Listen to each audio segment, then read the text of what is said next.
Hi folks, I've just finished building this kit for my 1917 vignette project and we are going to watch a short build review of this Mark IV male by Takom.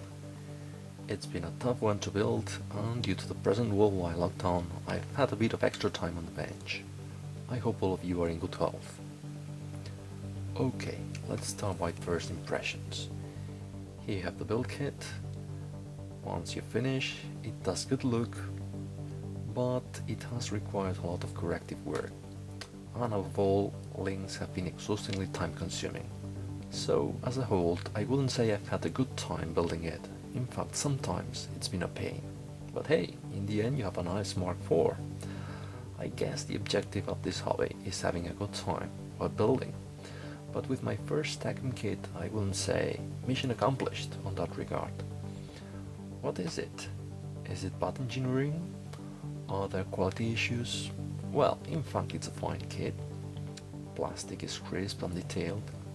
It has mango dragon standard and can be comfortably work, but yeah, fittings are not spectacular. It's not over-engineered if you don't take links in consideration, but design choices are a bit weird sometimes. Links are a nightmare. And let's add that this is a relatively expensive kit. Well, let's cut the jibber jabber and let's start with it. That's the kit that comes correctly wrapped, and as I said, plastic quality is excellent. Attachment points can be easily cut and cleaned, and I haven't accidentally damaged a single small delicate piece while working with the spruce. So, as I told you, a basic touch, the feeling you get from it is like the one you can get from Dragon or Mang. On these first steps, I got a good impression regarding both instructions and fittings of the main structure. It will be difficult for a beginner though, and just as it happens with First World War Mang stuff, you need previous experience. You are supposed to pay attention and you have to work with both slow and fast drying glue. Exhausts are always a fun part to make, and this was no exception. P parts were not difficult to work with, and up to this moment this is a fun and easy build. Here you have some interesting PE details. I worked with the rear parts, fittings were correct, nice and easy. Now things started to get a bit more monotonous here, since you have to make one set out of two parts and then repeat the operation all over again. But hey, no complaints at the moment. Wheel mechanisms will be hidden, but here you have them fully detailed and movable. This part was a bit tricky to assemble, so I guess it would be advisable not to start in the hobby with a kit like this. Parts should remain workable, but maybe you find that's hardly doable. So I'm sorry, but some wheels are going to remain in a fixed position. After all, I'm going to use it in a static vignette.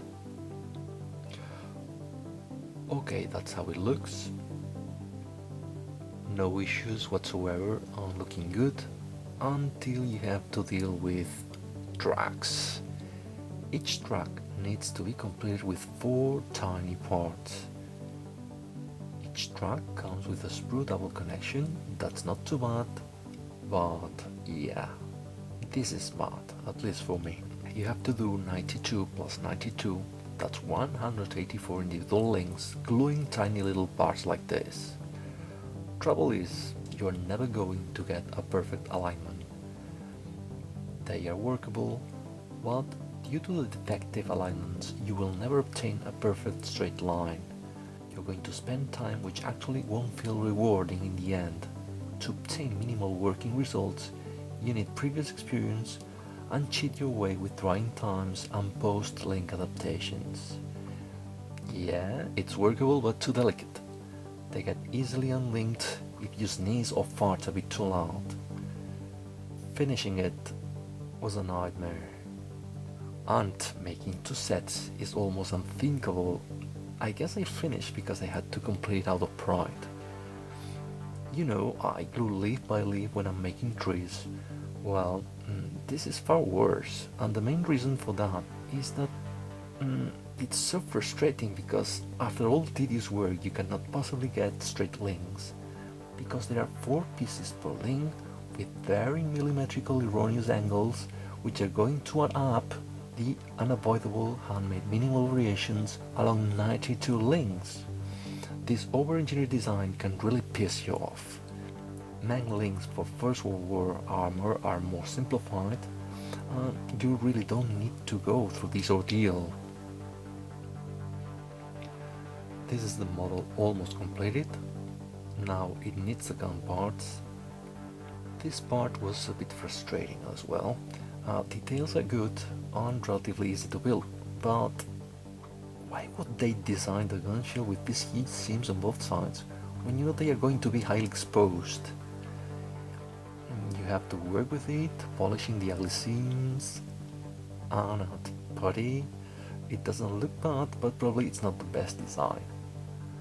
Aluminum barrels had to be adapted. Plastic cavities for both barrels were too small and had to be enlarged. It would have been good to know it before assembling the gun components.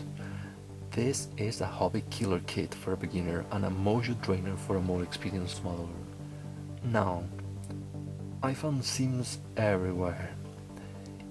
It needs a ton of putty and file work. Obviously, fittings on these side parts are not perfect. Basically, this is the finished model. There is one missing element though. This is the unditching beam. Chains and PE are difficult to work with, but it's okay. And that's how it looks. These chains should be shorter, but I'm going to mess with this part in the vignette. Conclusions. As I said at the beginning, I have conflicting opinions about this kit. Let's say that if I could choose, I'd rather acquire a Tamiya or Meng version. Being Tamiya the more simplified, and Meng similar to Takom, except for those tracks. It's not a bad kit. In fact, it's a quality kit, but I didn't enjoy building it. Tracks were a pain to build, and side turrets don't have proper fittings. You will end up finding huge gaps that need filling, and after hours and hours of hard work, yeah, you finally get your nice Mark IV, but I'm not entirely satisfied with the kit. I've got Takom's Mark IV female version in my stash, and probably I will do it in the future, because the result is not bad, but definitely it's a painful build that I don't recommend if you are not highly motivated or you are getting started in this hobby. Well, I hope this build analysis has been helpful for you. See you in the next one. Stay safe. Bye.